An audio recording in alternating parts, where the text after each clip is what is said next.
Assalamualaikum warahmatullahi wabarakatuh. Selamat datang kembali di channel Akan Ada Misteri. Dan tentunya masih bersama saya Mas Nara. Di kesempatan kali ini saya akan menceritakan sebuah cerita horor dengan judul Susuk Janda Serakah, melanjutkan dari part sebelumnya. Seperti biasa, sebelum ke ceritanya, bagi kalian yang belum subscribe channel Akan Ada Misteri, silahkan bisa subscribe dulu dan aktifkan lonceng notifikasinya agar kalian tidak ketinggalan cerita menarik dari channel Akan Ada Misteri. Dan jangan lupa juga untuk share and like, tentunya agar Mas Nara lebih semangat lagi untuk menghibur kalian. Oke, kalau sudah, terima kasih. And so, get ready to be haunted.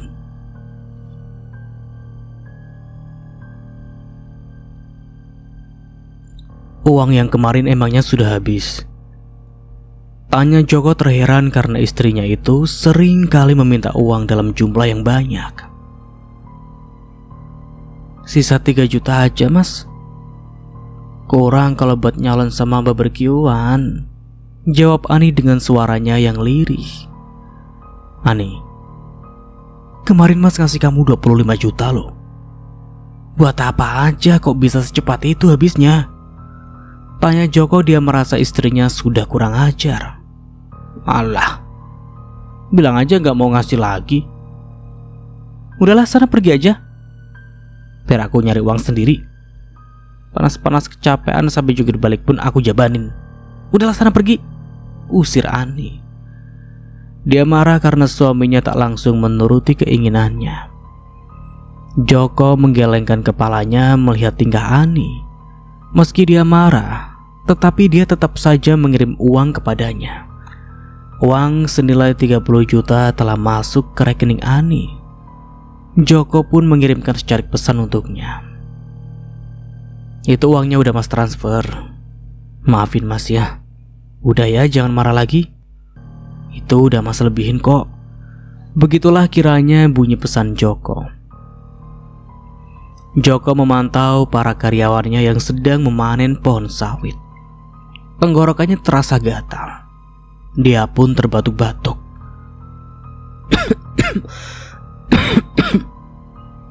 Awalnya biasa saja, tapi lama-kelamaan batuknya itu pun mengeluarkan darah. Dia pun segera pulang untuk pergi berobat. Ani sudah pulang belum ya? Batin Joko saat masih di perjalanan. Setelah sampai di rumah, Joko tak mendapati istrinya di kamar. Ia pun tak tahu kemana istrinya pergi, karena tak memberinya kabar sama sekali. Joko hanya bisa menghela nafas pelan, mengingat perlakuan istrinya yang tak seperti dulu lagi. Saat Joko membersihkan dirinya di kamar mandi, ia pun terpleset sampai keningnya membentur keramik hingga mengeluarkan banyak darah. Tidak ada siapapun lagi di rumahnya, hanya ada dirinya sendiri. Dia pun mencoba untuk bangkit, meski kepalanya terasa sangat pusing karena mengeluarkan banyak darah. Dia pun berhasil kembali ke kamarnya, dan setelah sampai di dalam kamar, dia terjatuh pingsan. Sedangkan di sisi lain, Ani pergi ke kota untuk mencari target selanjutnya. Ia pun memasuki salah satu mall yang ada di kota Bone. Saat dia sedang makan sendirian di salah satu resto yang ada di dalam kota itu, dia dihampiri dengan lelaki yang membawa nampan berisi makanannya.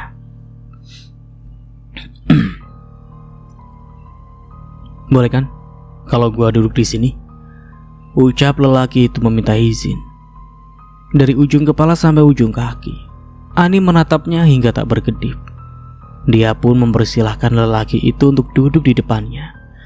Mereka menghabiskan waktunya cukup lama hingga hari menjelang sore. Ani pun berpamitan untuk pulang dan berjanji kepadanya bahwa dia akan menemui lelaki tadi di apart milik lelaki itu. Pada pukul 9 malam, Ani baru saja tiba di rumah. Dia langsung membersihkan dirinya, lalu tidur di samping suaminya. Di keesokannya, Ani terbangun pada pukul 8 pagi. Ia bingung saat mendapati suaminya yang belum juga terbangun. Dia hanya berpikir jika suaminya itu hanya tertidur pulas. Setelah membersihkan diri, Dia menonton TV sambil memakan cemilan. Ani pun semakin heran dengan suaminya. Tak biasanya dia sampai siang ini belum terbangun. Ani pergi ke kamarnya untuk melihat suaminya. Sesampainya di kamar, dia pun membangunkan suaminya yang masih tertidur pulas. Digoyang-goyangkannya tubuh itu, namun tidak ada perubahan dan pergerakan suaminya. "Mas, bangun mas, udah siang." "Tumben banget sih belum bangun," ucap Ani mencoba membangunkan. Ani merasa dongkol dengan suaminya. Meski begitu dia pun sebenarnya merasa khawatir karena suaminya itu belum juga terbangun. Saat Ani berusaha membangunkannya, ia berusaha lagi dan tak sengaja dia melihat ada bercak darah yang ada di spray bantalnya. "Astaga, darah!" Pekik Ani terkejut. Sontak dia mengecek denyut nadinya. Untung saja masih berdenyut. Dia pun bisa bernafas lega. Ani mengambil minyak angin di laci lemarinya lalu mengoleskannya di hidung Joko. Ani mengambil sebaskom air dan juga sapu tangan untuk membersihkan bercak darahnya. Tak lupa juga dia pun mengobati luka suaminya di kening. Tak lama kemudian Joko terbangun. Dia melihat istrinya yang masih mengobati dirinya. "Ani." "Iya mas, udah istirahat dulu aja. Aku mau keluar ini," ucap Ani. "Kamu mau kemana Ani?" "Mas sakit. Bisakah kamu di rumah saja menemani mas? Mas belum makan dari kemarin," ucap Joko menahan tangan Ani agar tidak pergi. "Aku ada urusan penting mas. Nanti aku pesankan makanan buat dianterin ke sini. Aku pergi dulu, udah. Ada janji soalnya." Pamit Ani yang tetap kekeh meninggalkan Joko. Joko tak bisa melakukan apapun. Saat ini tubuhnya begitu lemas. Untuk duduk saja dia tak bisa, apalagi berjalan keluar kamar. Joko meneteskan air matanya. Dia merasa sakit melihat istrinya yang tak tahu dan tak mengurusi dia, dan tak menemani di saat dia sedang membutuhkan dirinya. "Kau sangat jauh berbeda nih," batin Joko. Rupanya Ani pergi ke rumah Mbah Warjo karena ini sudah jadwalnya memperkuat susuknya lagi. Dia pergi ke rumah Mbah Warjo ditemani dengan supir taksi andalannya. Hari ini tak banyak pasien yang datang. 2 orang lagi giliran dia yang masuk ke ruangannya. Capek banget kalau gini terus. Tapi kalau nggak gini, gue nggak bisa punya uang, batin Ani. Selanjutnya, panggil Mbak Warjo dari dalam ruangan. Ani segera masuk ke ruangan itu. "Rupanya kau Ani. Kemarilah. Kita bersantai terlebih dahulu lah," ucap Mbak Warjo mengajak Ani duduk di sebelahnya. "Bagaimana dengan susuk yang dipasang di tubuhmu? Sangat menguntungkan bukan?" tanya Mbak Warjo dengan yakin.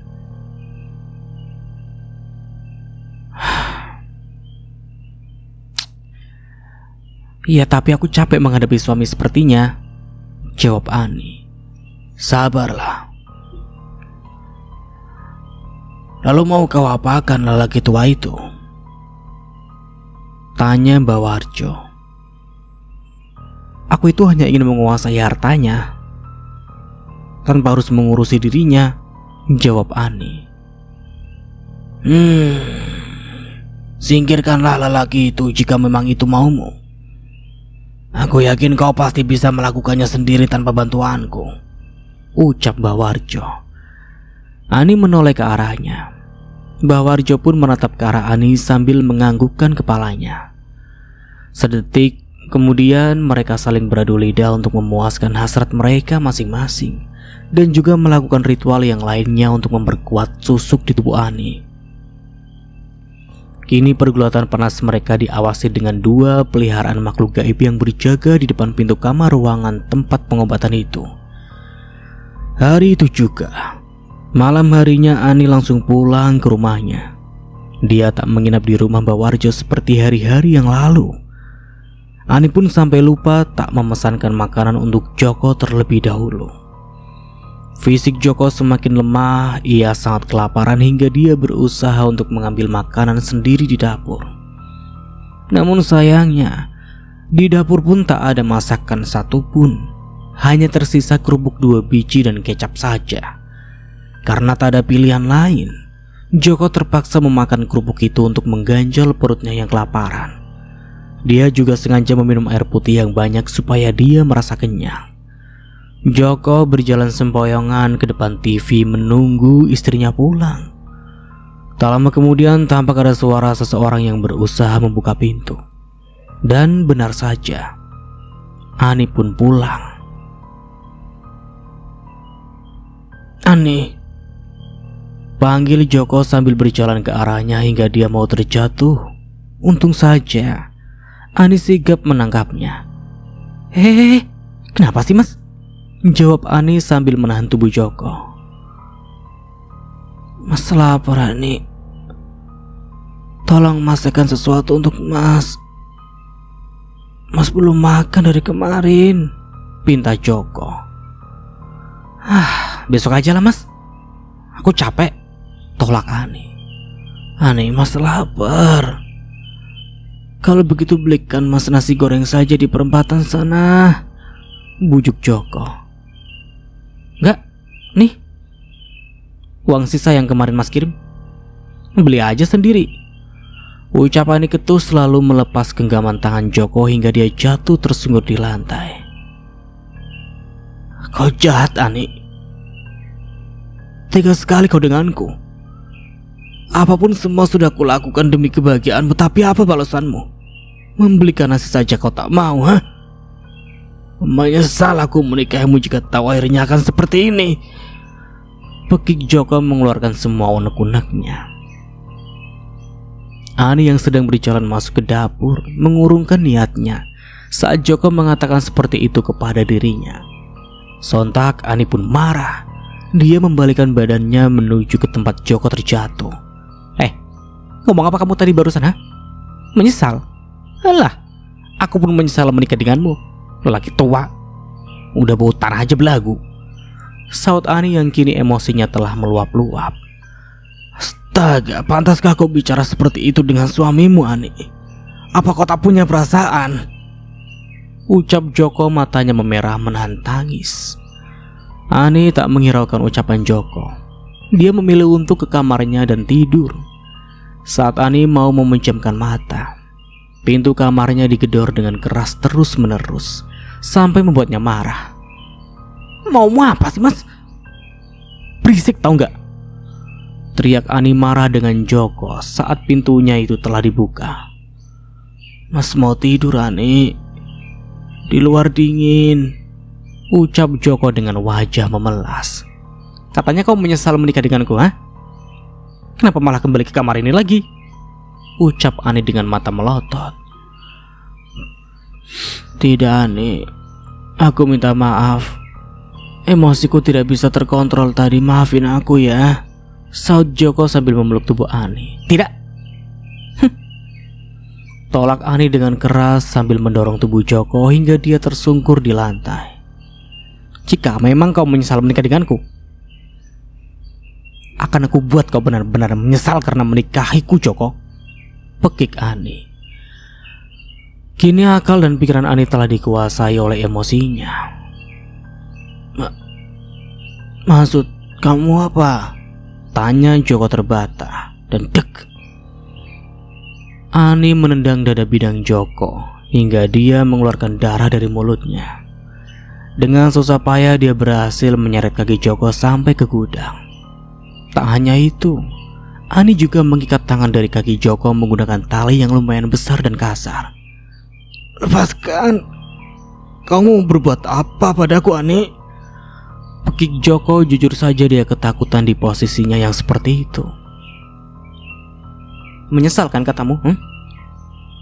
Apa kau sudah cukup menyesal sekarang? Tanya Ani menatap Joko dengan nyala. Cukup Ani, cukup. Ingatlah aku suamimu, ucap Joko setengah berteriak. Hah? Suami? Kau memang suamiku Joko. Tapi aku itu tidak butuh dirimu. Aku hanya butuh hartamu. Ucap Ani diiringi tawanya yang menggelegar. Ani keluar dari gudang tetapi dia tak mengunci pintu gudang itu. Rupanya dia pergi ke kamar mandi mengambil seember air dan kembali lagi ke gudang di mana ada suaminya di dalam sana. Kamu mau apa dengan air itu, Ani? Tanya Joko panik. Ani tak menjawab pertanyaan Joko dan piur. Air yang dia bawa itu disiramkannya secara langsung ke arah Joko. Seru sekali. Ani tertawa puas saat melihat suaminya kedinginan. Itu baru permulaan, suamiku tersayang, bisik Ani di telinga kanan Joko.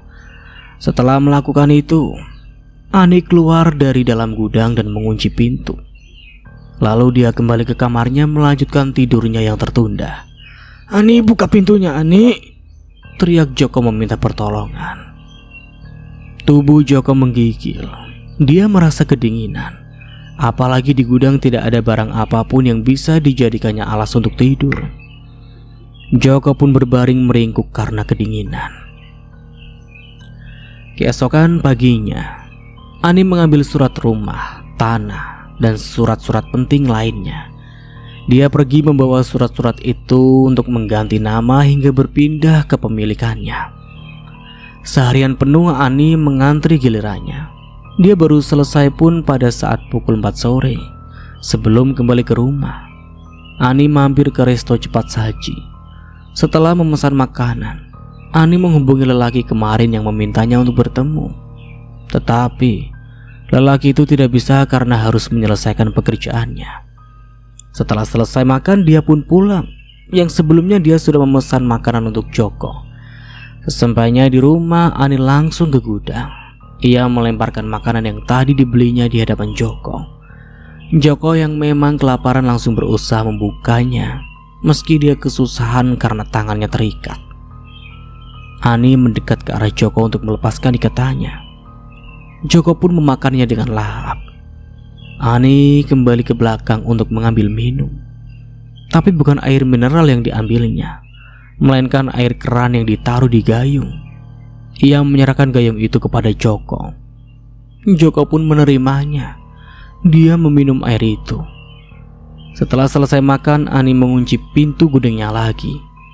Udara di dalam sana sangat pengap, tak seperti di luar ruangan karena tak ada ventilasi maupun jendela. Ani bersiap-siap untuk pergi ke kota menjadi wanita penghibur lagi.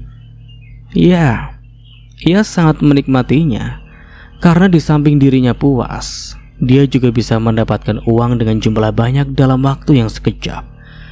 Ia sangat menikmati hari-harinya sampai tak memikirkan keadaan Joko. Bertambah hari, Joko semakin kurus karena dia jarang diberi makan oleh Ani. Dia memberinya makan jika teringat saja. Itu pun 3 hari sekali. Itu pun tak pasti. Dia membawakan makanan untuk Joko pun itu jarang sekali. Akhirnya kotoran Joko berkumpul jadi satu di ruangan itu hingga ruangannya berbau tak sedap. Tapi Ani sama sekali tak ada niatan ingin membersihkan ruangannya itu.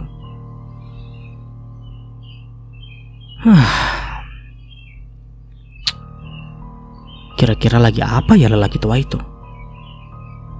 Udah seminggu ini gua belum melihat keadaannya. Batin Ani yang masih menyisir rambutnya.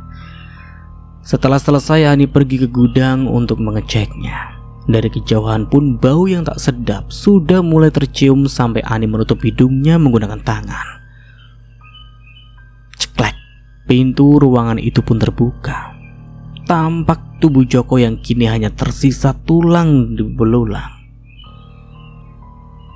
Dia ada dalam keadaan meringkuk, sangat kurus.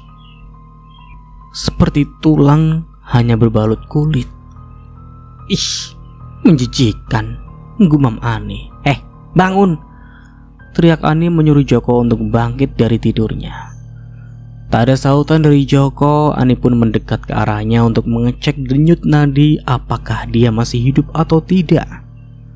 Dia sangat terkejut karena kini Joko sudah tiada, entah kapan dia pun tak tahu. Apa? Loh. Dia beneran mati? Ucap Ani terbata. Ani mengeceknya lagi, dan ternyata memang benar. Joko sudah tiada. Dia mati. Akhirnya aku bisa menguasai semua harta bendanya. Tak perlu lagi lah aku susah payah untuk menyingkirkannya. Jika kini pun dia telah tiada. Pekik Ani kegirangan.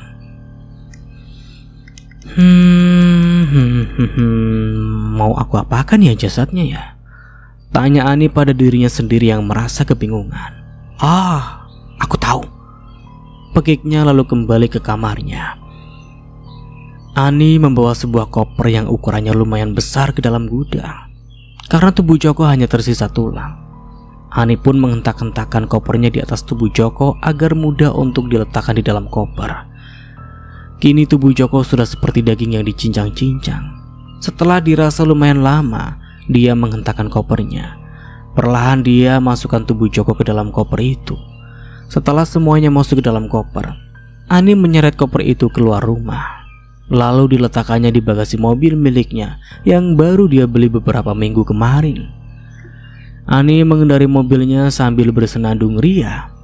Ia merencanakan akan membuang kopernya di jembatan panjang yang ada di sudut kota itu. Meski tempatnya ramai, tapi orang di sekitar tak ada yang peduli tentang kegiatan yang orang lain lakukan. Setelah kurang lebih 20 menit lamanya perjalanan, akhirnya Ani sampai di jembatan panjang. Dia pun keluar dari dalam mobil, lalu dia ke bagasi mobilnya untuk mengambil koper yang tadi dia bawa. Loh, di mana koper itu? Tanya Ani terheran karena tak mendapati kopernya di bagasi. Dia pun mencarinya di sekeliling dalam mobil maupun di luar mobil, tetapi nihil. Ia sama sekali tak menemukannya. Ani panik. Dia takut jika kopernya itu diambil orang lain tanpa sepengetahuannya. Tetapi hal itu tak mungkin terjadi karena baginya sudah dia tutup rapat-rapat. Sudah ada setengah jam dia mencari tetapi tak kunjung ketemu. Akhirnya Ani memilih untuk pulang ke rumah. Siapa tahu ternyata kopernya belum terbawa. Ani pergi meninggalkan tempat itu. Lalu dia segera kembali ke rumah. Dan betapa terkejutnya dia saat mendapati kopernya ada di depan pintu rumah Joko yang sekarang sudah beralih menjadi atas nama Ani. Lah, kok bisa ada di sini sih? Bukannya tadi udah aku taruh di bagasi ya? Batin Ani terus-menerus heran. Lah, biarinlah. Besok aja aku buang di sungai yang tak jauh dari sini sajalah. Simpel, imbuhnya. Ia pun kembali menyeret kopernya masuk ke dalam rumah. Tapi ia letakkan di depan pintu. Mumpung masih jam 3 sore, Ani mau bersiap-siap ke rumah Mbak Warjo. Dia sengaja ke sana sore hari karena mau menginap di rumahnya. Setelah sekian lamanya perjalanan dari rumah itu menuju ke rumah Mbak Warjo, akhirnya Ani pun tiba di lokasi. Dia langsung disambut dengan ramah oleh Mbak Warjo. Akhirnya setelah sekian lama kau kesini juga, Ani. Bagaimana? Apakah kau berhasil menyingkirkannya? Tanya Mbak Warjo yang duduk di teras depan rumahnya. Tentu saja aku berhasil. Sekarang tak akan lagi yang bisa menggangguku. Tak ada, ucap Ani lalu duduk di sampingnya. Kulihat kau sekarang makin sukses saja. Tanya Mbak Warjo merasa tersaingi. Tentu, Itu semua berkat susukmu itu, Mbah. Ini ada sedikit uang untukmu sebagai tanda ucapan terima kasih karena telah membuatku sesukses ini. Jawab Ani sambil menyerahkan segepok amplop coklat ke Mbah Warjo. Dengan sigap Mbah Warjo menerimanya, lalu dia langsung membuka amplop itu di hadapan Ani dan menghitungnya. Cuma segini, 20 juta doang. Apa ini? Tanya Mbah Warjo yang merasa kurang. Ya segitu juga udah banyak kali, Mbah. Lagian buat apa juga sih? Pasienmu juga banyak, pasti mengalir terus lah. Jawab Ani sewot karena sikap Mbah Warjo. Gak bersyukur banget dah. Untung aja lo gua kasih. Dasar laki-laki tua gak tahu diuntung. Udah tua bangka lagi. Batin Ani menggerutu. Mentang-mentang udah kaya sekarang jadi pelit. Gak bisa dibiarin nih. Lihat saja kau Ani, batin Mbah Warjo. Kau mau pasang susuknya lagi kapan? Tanya Mbah Warjo. Hari ini sekalian lah. Tapi nanti aja deh, Mbah. Masih capek. Aku tidur di sini juga. Gak apa-apa kan? Jawab Ani sekaligus dia meminta izin kepadanya. Malah bagus begitu Ani. Dengan kau tidur di sini, malah memudahkan rencanaku. Batin Mbah Warjo senyum licik nampak di wajahnya. Silakan, tidur selamanya pun tak masalah. Jawab Mbah Warjo. Baiklah. Terima kasih, ucap Ani. Ani memejamkan matanya menikmati angin sepoi-sepoi di sore hari menjelang petang itu. Saat hari mulai petang, dia masuk ke dalam rumah.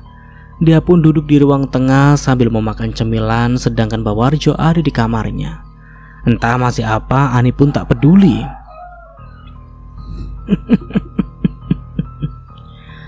Tamatlah riwayatmu Ani. Kali ini aku takkan membiarkanmu lolos. Batin Mbah Warjo begitu bahagia setelah ia selesai menyiapkan peralatan untuk menyantet Ani. Di malam harinya Ani sudah berada di kamar khusus penginapan pasien yang ada di rumah Mbah Warjo. Tepat pada pukul 12 malam, dia merasa ingin buang air besar. Dengan mata yang masih terpejam, Ani berjalan ke kamar mandi untuk menuntaskan hajatnya. Setelah selesai dia kembali lagi ke kamar. Tetapi saat melewati kamar Mbah Warjo, Ani mendengar namanya disebut. Rasa penasarannya pun seketika muncul. Dia memberanikan diri untuk lebih mendekat ke arah pintu kamarnya yang hanya tertutup dengan kain jarik. Sedikit demi sedikit, Ani berhasil mengintip aktivitas yang dilakukan Mbah Warjo. Ia terkejut setelah melihat ritual itu. Ternyata itu ritual menyantet seseorang. Dan yang lebih membuatnya terkejut, di bawah boneka jerami ada fotonya dan namanya pun disebut beberapa kali oleh Mbah Warjo. Ani menutup mulutnya tak percaya. Dia merasa ketakutan sekarang. Saat Ani memundurkan langkahnya, dia tak sengaja menyenggol kendi yang ada di samping kamar Mbah Warjo. Sontak, hal itu membuat sang pemiliknya menoleh dan langsung menghampiri. Dalam sekejap Mbah Warjo sudah berada di hadapan Ani. Rupanya kau sayang. Kemarilah. Ada yang mau mengajakmu bermain. Ucap Mbah Warjo diiringi gelak tawanya yang menggelegar. Ani berusaha lari dari tempatnya, tetapi semua akses keluar rumah dikunci oleh Mbah Warjo. Dia semakin panik. Jujur saja meski dia tak banyak kesalahan, tetapi dia belum siap jika meninggal sekarang. Larilah secapek apapun kau Ani, sejauh manapun kau tak akan bisa keluar dari sini. Pekik Mbah Warjo. Jangan lakukan itu padaku. Pinta Ani ketakutan. Tenang saja, ini hanya sedikit kok, sahut Mbah Warjo.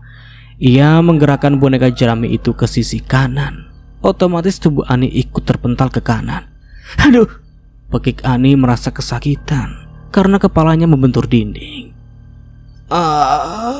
Maafkan aku Ani, sungguh aku tak sengaja, ucap Mbah Warjo dengan iba, tetapi setelahnya dia menggerakkan boneka jeraminya ke arah kiri.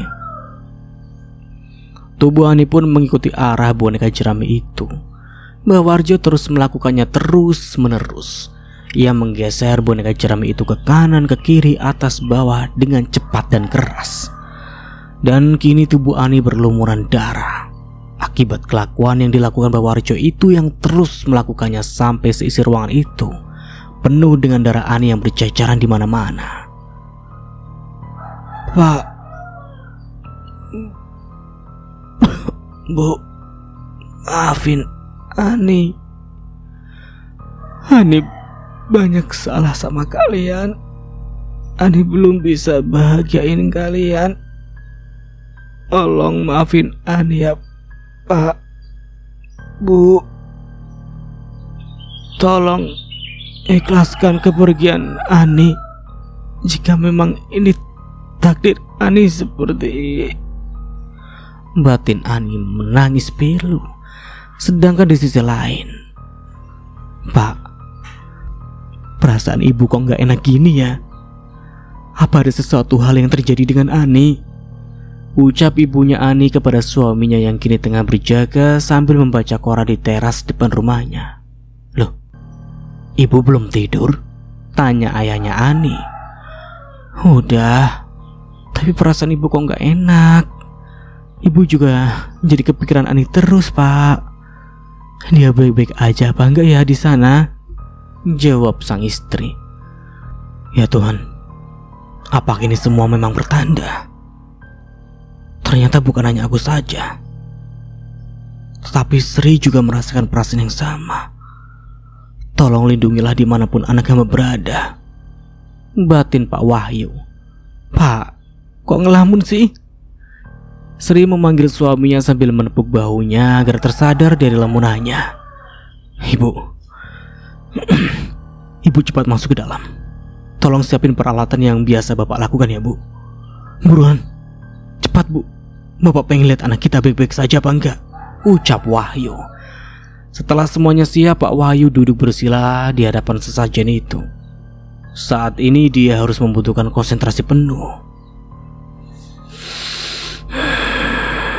Rupanya kau tak ada kapok-kapoknya, Warjo. Batin Pak Wahyu. Iya, dulu sejak masih kecil, Wahyu dan Warjo merupakan teman dekat. Tetapi karena sikap mereka yang selalu bertolak belakang, menjadikan mereka tak akur seperti dulu lagi. Mereka sama-sama belajar tentang ilmu-ilmu yang semua orang belum tentu bisa menguasainya. Beraninya kau menyakiti anakku, batin Wahyu geram. Wahyu pun tak tinggal diam. Ia mengirimkan perlindungan untuk anaknya. Warjo merasa ada energi positif dari tubuh Ani. Dia seperti mengenali energi itu, tetapi dia lupa di mana dia pernah bertemu. Akhirnya terjadilah pertarungan sengit antara Mbah Warjo dengan Wahyu yang kini alam bawah sadarnya menguasai tubuh Ani. Wahyu terus melantunkan doa-doa supaya kutukan itu segera terlepas dari tubuh Ani. Warjo semakin kelelahan karena usianya yang kini sudah tua dan juga tenaganya tak cukup untuk melawan Ani. Wahyu tak henti-hentinya membacakan doa-doa, berbagai macam sholawat, ayat suci lainnya pun semua dia bacakan, apapun yang ia bisa. Wahyu tak sendirian, dia dibantu dengan istrinya yang ada di kamar. Mereka berdua sama-sama berjuang melantunkan ayat-ayat suci untuk melawan Warjo. Panas, sudah cukup hentikan, pekik Warjo sambil memegangi kedua telinganya. Bukannya berhenti, Wahyu dan Sri semakin menambah speed bacaannya dan juga semakin mempertegas suaranya di setiap bacaan. Dengan sisa tenaga dibantu oleh ayahnya dari jauh, Ani berhasil keluar dari rumah itu. Lalu dia menuju ke mobilnya. Seketika dirinya teringat dengan kedua orang tuanya. Akhirnya dia berniat mau kembali ke rumahnya yang ada di desa yang letaknya lumayan tak jauh dari tempat itu. Pertarungan sengit antara Wahyu dan Warjo pun terjadi di jalan rumah Warjo. Makhluk gaib suruhan Wahyu terus menyerang Warjo tiada henti. Hingga di saat Warjo telah lengah, dari kejauhan Wahyu dan Sri kompak membacakan ayat suci secara bersamaan dalam tempo yang tegas hingga mampu menumbangkan Warjo. Panas, tolong hentikan. Jeritan Warjo terus-menerus terlontar dari bibirnya. Lama-kelamaan rumah dan tubuh Warjo menjadi hangus seperti dibakar dan menjadi abu. Dan anehnya, abunya pun hilang bersamaan dengan tempat tinggalnya yang disapu bersih oleh angin.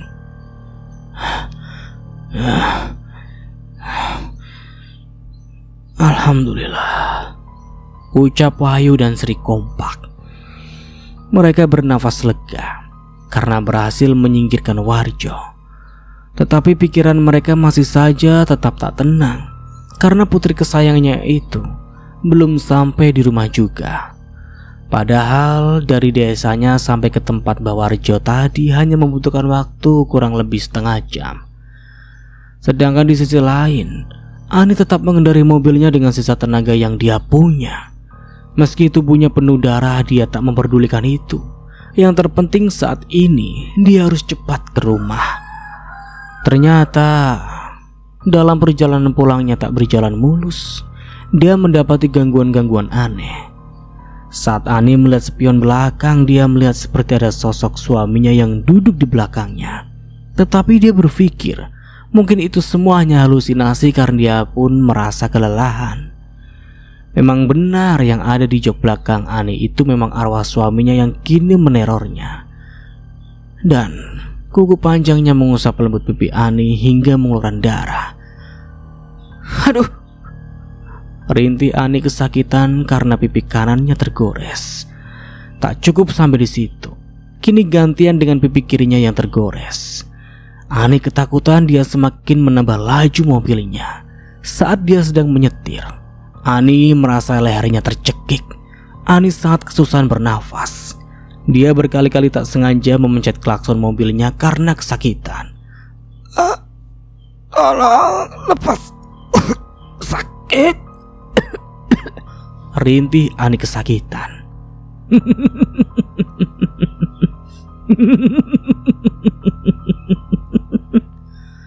Gelak suara itu sangat menggelegar di dalam mobil.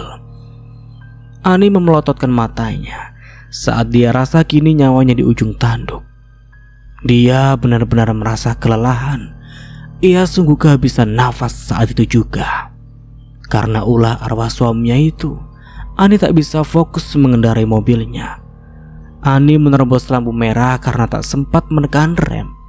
Hingga kini, ada sebuah truk dari berlawanan arah yang berjalan ke arahnya dengan kecepatan lumayan tinggi. Dan alhasil, Ani tak bisa menghindarinya dan brak. Naasnya, mobil yang dikendari Ani menabrak truk tronton itu hingga membuat tubuhnya Ani ikut terlindas sebentar gitu. Sontak saja di situ langsung ramai dan warga yang melihat langsung. Innalillahi, bagi warga yang melihat kecelakaan itu. Pada saat pukul 5 pagi, kedua orang tua Ani mendapat kabar dari tetangganya jika anak pertamanya itu kecelakaan pada pukul 3 dini hari.